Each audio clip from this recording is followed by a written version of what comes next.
Terrance, Ruth, welcome to WRAL. Pleasure. Thank you for having me. Affordable housing is a huge issue in Raleigh. We're seeing little drips of progress, but there's still so much to be done.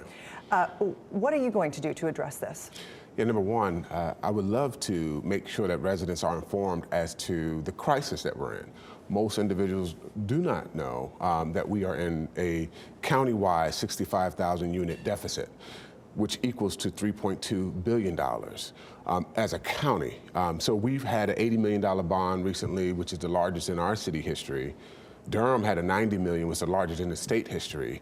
And so you compare that to $3.2 billion, we need all hands on deck for this crisis. Most residents don't know the urgency. And when you say affordable housing, I want to make sure that residents understand the term. So when people think affordable, they normally think of 50,000 or below, normally thinking of city staff, which is an urgent need. But now we're at $80,000 per year as affordable here. So a Habitat for Humanity resident will qualify if they're making $80,000 to $100,000 a year for affordable housing. Most people don't even have that in their brain. Wow. And so for a single person to live affordably in our city, they need to be single and they need to make about $102,000 to $110,000 a year. Most of our residents are not making that mark. Right. And so for me, the number one thing I want to do is have a regional approach.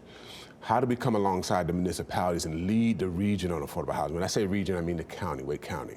Wake County already has built county tools like preserving naturally affordable housing. Number two, they've already created a fund to make sure that affordable unit development moves at the rate of market development. They've already have dollars to incentivize affordable housing across the county. What they need now is a local champion, somebody to champion this effort. If we don't have all hands on deck, all resources pulled together, we're not going to be able to meet that $3.2 billion that I described earlier. So for me, leading the county, and right now there's some work to be done to build social capital with the municipalities. Number two, there's some work to be done in terms of building a strategy that sits across multiple municipalities. And I think we can do it. I think it's urgency. I think the crisis demands that level of intensity. And a very sort of city-focused effort that I plan to do is, number one, we got to make sure that we're in land acquisition. The only way we can keep units affordable is if the city owns the land or if the county owns the land. We can't force developers to provide affordable housing. We can incentivize it, but we can't force it. We have a lot of unused land that we own. How do you turn that into plots of land for housing? So the first part is building affordable housing is expensive. Yep. so that part is complicated. But if we own the land itself, we can help mitigate some of that. We can help through, number one, just the land being at a cheaper cost. Number two, making sure that the zoning process allows for it to be streamlined so that the cost that's connected to time to build is reduced. And then the third thing is start recruiting developers who are interested in this effort. And then the very last thing, Neighbor to Neighbor just built an affordable housing ownership model. They've just they've just had a ribbon cutting last month. These are a private, nonprofit organization that just moved into construction because they had to. They were losing their base. We are leaving some of those players out of the room around decisions. Why don't we bring Neighbor to Neighbor in and help the city? Why don't we bring in different players who are trying to actually address affordable housing? And I've been working with the faith community to really rethink their property and land as well with the county. And that's another audience that's ready to engage, but they feel that they are really not being asked to come to the table at this moment. Interesting. You have said our prosperity hinges on our ability to invest in our local workforce, educational institutions, and in downtown revitalization. Those are all big ideas. What does that vision look like to you? Yeah, so the governor a couple of years ago said that we have a talent pipeline issue. We need to make sure that we have homegrown talent to absorb these amazing jobs that were coming to our area, especially the Triangle. And right now, it's difficult to really see that pipeline. And so I think as a city, we can invest in that pipeline. Now, I'm a former teacher, I'm a former principal.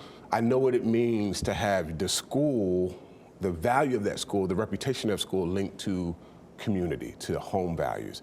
They're connected to each other. You can't even rip them apart. Matter of fact, most people make their decisions about housing based on the school quality. And so for me, I think investing in young talent, and so Spark and C, which I designed their conference last year. They are a part of our state budget, and they're designed to help give tech skills to kids while they're in high school. But once they leave that space, what do they have in our downtown? What do they have in our city to really mature that skill and allow for them to enter into these jobs that's available? I want to talk to you now about downtown revitalization. We see pockets of downtown that do have a lot of energy, a lot of offerings, but they're kind of connected by areas that really don't have a lot going on. So what do you want to do to try to give the city more character, and perhaps what should the character look like? So character is a term that links you to some story. And right now, we're sitting on stories that could really bring amazing character. We go to New Orleans because the story, the richness of the history, the richness of the food. I could just name one individual in our history that we really don't have shown anywhere. We don't tell that story. It's not. It doesn't make a place downtown special, and that's Ella Baker. Ella Baker was here. Ella Baker's famous for the sit-ins during the Civil Rights Movement. She organized at Shaw. She was the one that really encouraged Dr. King to do the Poor People's Campaign, and her DNA was here. And so I think that's a place in which people will come to learn that story. People will come and be a part of that history.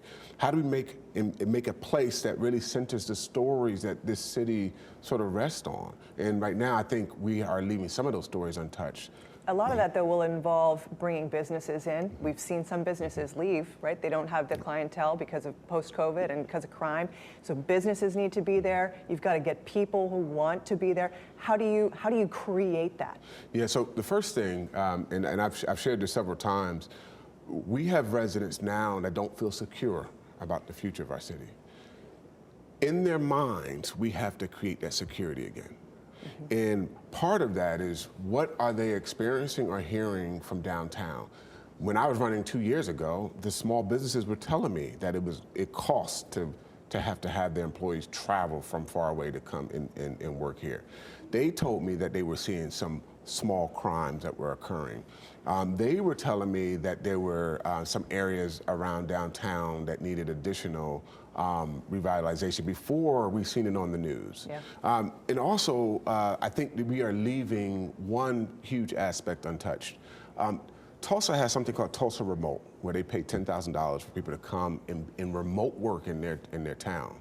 We have empty buildings. We have businesses that are not coming back to downtown.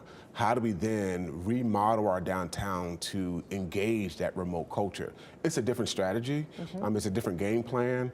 But I think our city has the bones and the DNA and the universities and the restaurants to really entertain that audience. I think we just need to hyper focus on what downtowns are shifting to, rather than what they used to be.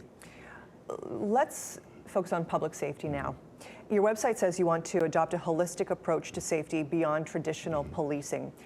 What does that mean? Like, do you want more patrol officers on the streets, or do you want to direct all funding towards something else? So before we even get to officers is an element of safety. Safety is actually a very broad term. Yep. So when I was a public school teacher, actually, they can predict crime from behavior reports in schools.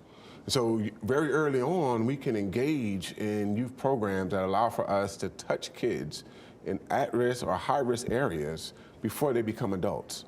By the time they become adults, now we're entering the world in which they leave juvenile and they become a conversation around law enforcement. I went to a kickball game in Southeast Raleigh. This kickball game, when I was asked to attend, I haven't participated in a kickball game in years. And so for me, I'm thinking a small scale, just a small community.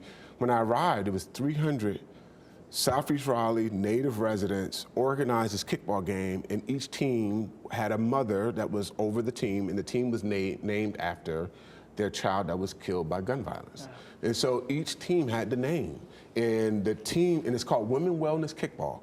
And the reason why it was even called Women's Wellness is because the parents were in depression. They lost their child. And so the community came together and said, how do we create a ceasefire, cease violence, and provide health to these mothers who are losing their children? They've been doing this for 10 years. 10 years the community had been engaging in prevention way before you even get to the conversation of law enforcement. There's not an office out there. There's no news media. There's nothing. This is just community forming ways in which they can create safety and security and prevention. How did the city come alongside community-centric designed efforts and allow for that community to survive and thrive with ideas that they birth from their own community? And I think there's some efforts to invest in already existing strategies that the community have already established. But the other element to that is we have the highest concentration of PhDs in this region. In Boston, they have a whole separate entity that allows for community to design things, to create, to ideate. We have design thinking here. We have some of the best tech firms here. Why don't we unleash our community to design, create, beta test solutions to safety, prevention to safety? And let's be known for our ability to beta test, to create, to innovate.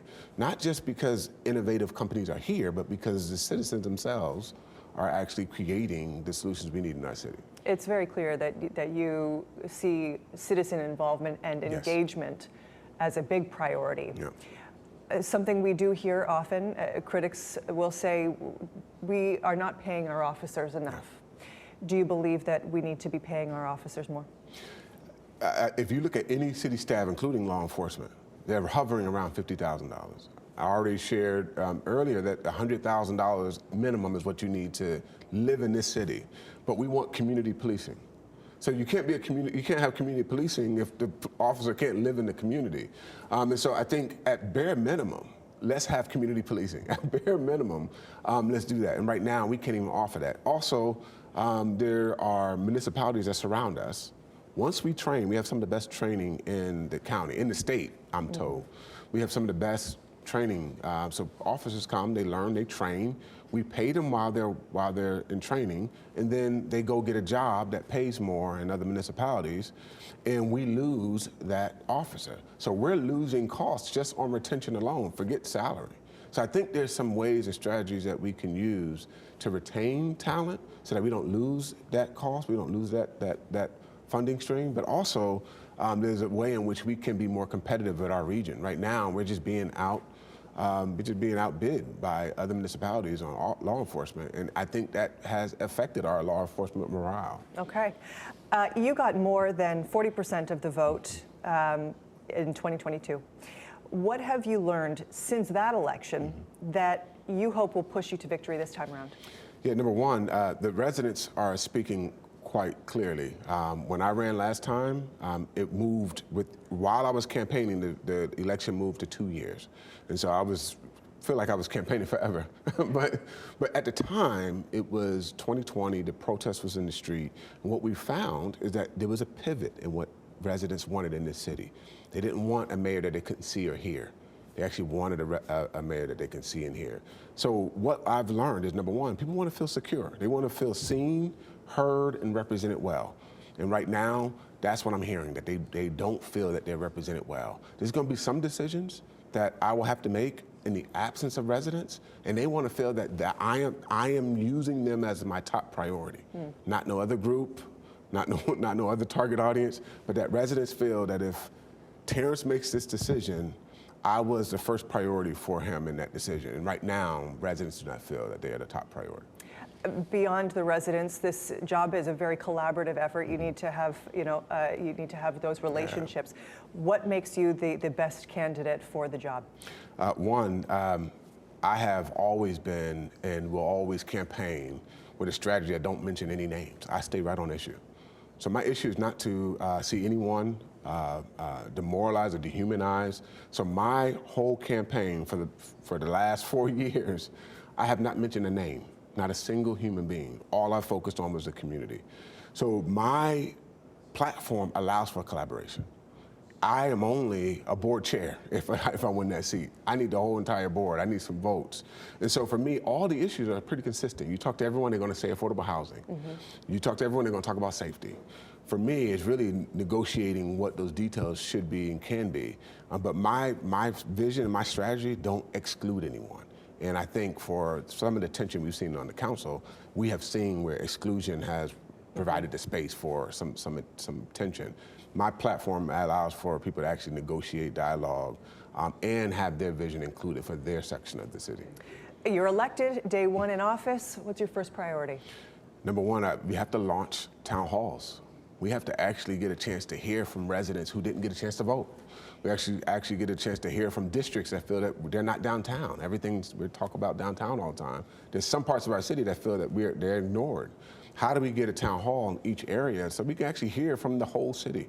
And then from there, create a moment in which each resident can come and listen and hear from the mayor directly on policy issues. I want to remove the middleman and talk directly to residents, and I want that to become a norm in our city. So for me, just launching a town hall to actually hear from every part of this city, and I think that will help start the breadcrumbs for building trust again between the council and residents. Interesting. Terrance, Ruth, thank you so much for being here. Thank you so much.